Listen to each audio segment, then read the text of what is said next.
Si yo les preguntara esta noche a ustedes cuál fue el peor de los pecados que cometiera David, casi podría adivinar la respuesta de ustedes. Posiblemente ustedes dirían, bueno, cometer adulterio con Betsabé, matar a alguien, al esposo de Betsabé, hacer que lo mataran. Ciertamente los pecados del adulterio y del asesinato son pecados muy graves y no podemos tratarlos con liviandad, ¿no es cierto? Pero David cometió otro pecado que incluso tuvo mayores consecuencias que el hecho de cometer adulterio y el hecho de matar o mandar matar a alguien. Cuando él cometió adulterio, 4 personas murieron. Murió Urías, murió el niño que había engendrado con Betsabé, murió su hijo Amnón y Absalón. Pero debido al otro pecado de David, no solamente murieron 4 personas, murieron 70.000 personas. Cuando David confesó su pecado de adulterio y su pecado de homicidio, él sencillamente dijo, he pecado. Pero que cuando él cometió el pecado de desobedecer a Dios y hacer algo que Dios le había dicho que no hiciera, que era tomar un censo en el pueblo, David dijo, he pecado grandemente. Mis amados, ¿cuál fue el otro pecado de David y qué papel jugó Satanás en este pecado? Quiero leerlo directamente de la Biblia, en Primera de Crónicas, capítulo 21, versos 1 y 2, luego 7 y 8 y 14 al 19. Ustedes lo tienen delante, espero que se pueda ver bien. Vamos a leerlo juntos. Dice así. Pero Satanás se levantó contra Israel e incitó a David a que hiciese censo de Israel. Y dijo David a Joab, Joab era el jefe del ejército, ¿no es cierto? Y dijo David a Joab y a los príncipes del pueblo, id, haced censo de Israel desde Beerseba hasta Dan, e informadme sobre el número de ellos para que yo lo sepa. Asimismo, esto desagradó a Dios e hirió a Israel.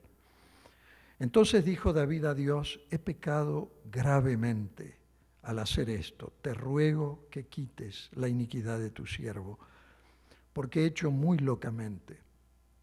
Así Jehová envió una peste en Israel, y murieron en Israel 70.000 hombres. Y envió Jehová el ángel a Jerusalén para destruirla, pero cuando estaba destruyéndola, miró Jehová y se arrepintió de aquel mal y dijo al ángel que destruía, basta ya, detén tu mano. El ángel de Jehová estaba junto a la era de Ornán Jebuseo, y alzando David sus ojos, vio al ángel de Jehová que estaba entre el cielo y la tierra, con una espada desnuda en su mano, extendida contra Jerusalén. Entonces David y los ancianos se postraron sobre sus rostros, cubiertos de cilicio, y dijo David a Dios, ¿no soy yo el que hizo contar el pueblo? Yo mismo soy el que pequé, y ciertamente he hecho mal. Pero estas ovejas, ¿qué han hecho? Jehová Dios mío, sea ahora tu mano contra mí y contra la casa de mi padre, y no venga la peste sobre tu pueblo. Y el ángel de Jehová ordenó a Gad que dijese a David que subiese y construyese un altar a Jehová en la era de Ornán Jebuseo. Entonces David subió conforme a la palabra que Gad le había dicho en nombre de Jehová. Qué historia triste, ¿no es cierto? Generalmente por el pecado de otras personas o el pecado nuestro, otras personas muchas veces son afectadas. Ahora, ¿cuál es el objetivo de Satanás en este caso? ¿O cuál fue el objetivo de Satanás? Nosotros hemos visto en el caso de Eva que fue la mente de Eva. En el caso de Job vimos que el objetivo de él fue el cuerpo de Job. En este caso de David nosotros vemos que el objetivo de Satanás fue su voluntad, la voluntad de David. Y esa es la forma que él nos ataca a nosotros. Ataca nuestro poder volitivo, nuestra voluntad. La meta de Satanás siempre es llegar a la voluntad y dominarla, por supuesto. Puede comenzar engañando la mente, como les acabo de mencionar, puede seguir engañando o lastimando el cuerpo, pero el foco principal a veces es llegar a la voluntad. Satanás eludió su mente y su cuerpo y concentró, por así decir, todas las baterías, toda la estrategia en un demoledor ataque a la voluntad de David, que fue tomada por sorpresa y lo venció. La mente de David no fue víctima de engaño porque tenía los ojos bien abiertos. David tampoco estaba sufriendo físicamente, digamos, porque su reino estaba en plena gloria también. Había logrado importantes victorias, pero David había perdido una batalla, y la batalla que había perdido era que Satanás había tomado su voluntad. Mis amados, jamás debemos nosotros desestimar la importancia de la voluntad en la vida de un cristiano. La vida cristiana es básicamente una cuestión de voluntad. El Espíritu Santo nos enseña a nosotros a través de nuestra mente, por medio de la palabra de Dios. Inspira nuestro corazón con ciertas emociones, pero fortalece nuestra voluntad para que hagamos la voluntad de Dios. Un cristiano que está comprometido con Dios, ora, no importa si tiene ganas o no tiene ganas de orar, ora. No importa si tiene ganas o no tiene ganas de leer la palabra, lee la palabra de Dios. Obedece la palabra de Dios independientemente de sus propios sentimientos. El creyente que depende de sus emociones se pasa la vida subiendo y bajando, así como los roller coasters, como esa montaña rusa, ¿no es cierto? Un día allá arriba, otro día allá abajo. Pero el creyente que asienta su base espiritual en la voluntad lleva una vida cristiana coherente, diría yo. Lleva una vida cristiana que no se ve amenazada por las circunstancias que la rodean. Nuestra voluntad es importante porque es la que determina nuestro carácter después de todo. Nuestras decisiones moldean nuestro carácter y son las que marcan la pauta de nuestra vida, en todos los órdenes de la vida. Cuando nos sentimos tentados, por ejemplo, a echarle la culpa a las circunstancias o echarle la culpa a nuestros sentimientos, nuestras emociones, o echarle la culpa a otras personas, sepamos una cosa, que es una simple excusa. ¿Cuántas veces usamos las excusas? Hay cristianos que creen que el amor cristiano es un sentimiento, pero no lo es. El amor cristiano es una decisión de la voluntad. Es una conducta aprendida, es una conducta que ha salido de mi voluntad. Y cuando nosotros prometemos a Dios fidelidad a nuestra esposa para el resto de la vida, es un acto volitivo. Cuando nosotros aceptamos al Señor Jesucristo como nuestro Salvador, lo aceptamos y dijimos, sí Señor, te acepto a ti, acepto tu perdón, te voy a ser fiel. Es un acto de la voluntad. No es un sentimiento que hoy me siento espiritual, mañana me siento frío.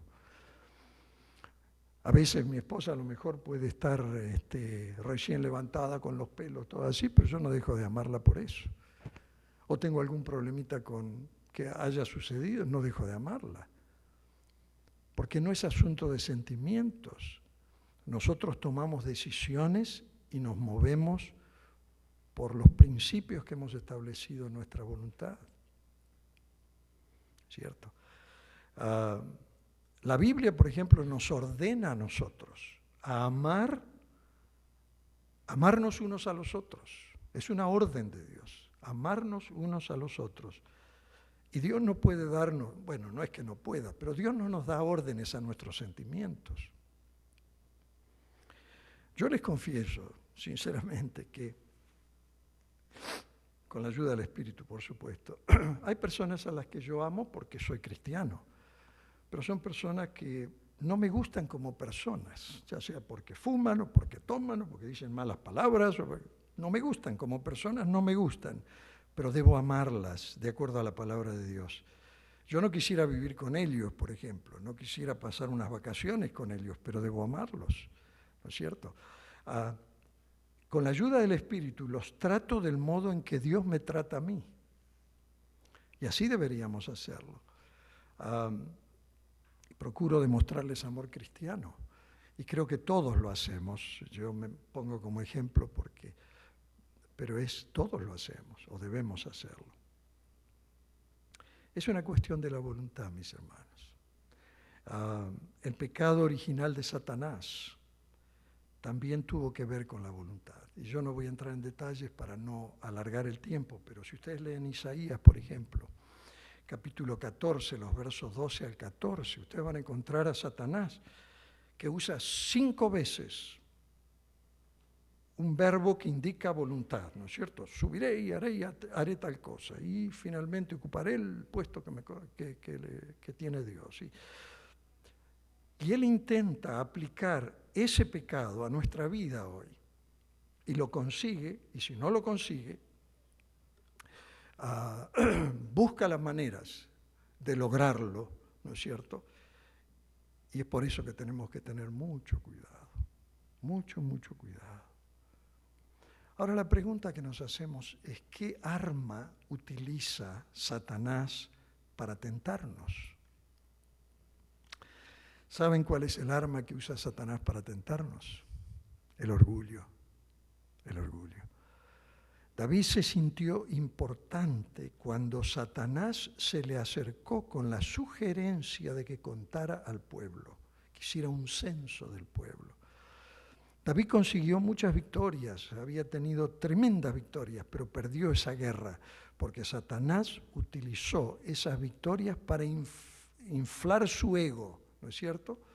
Y luego llevarse a rebelarse contra Dios. El adulterio de David con Betsabé fue un pecado de la carne, pero este pecado fue un pecado del espíritu. Déjenme leerle 2 Corintios capítulo 7, verso 1, dice así: así que, amados, puesto que tenemos tales promesas, limpiémonos de toda contaminación de carne y de espíritu, perfeccionando la santidad en el temor de Dios. El hijo pródigo de Lucas capítulo 15, cuando nosotros vamos a esa parábola, era culpable de pecados de la carne, pero su hermano mayor era culpado de pecados del espíritu. Era orgulloso, era crítico, era inexorable, era culpable de pecados espirituales.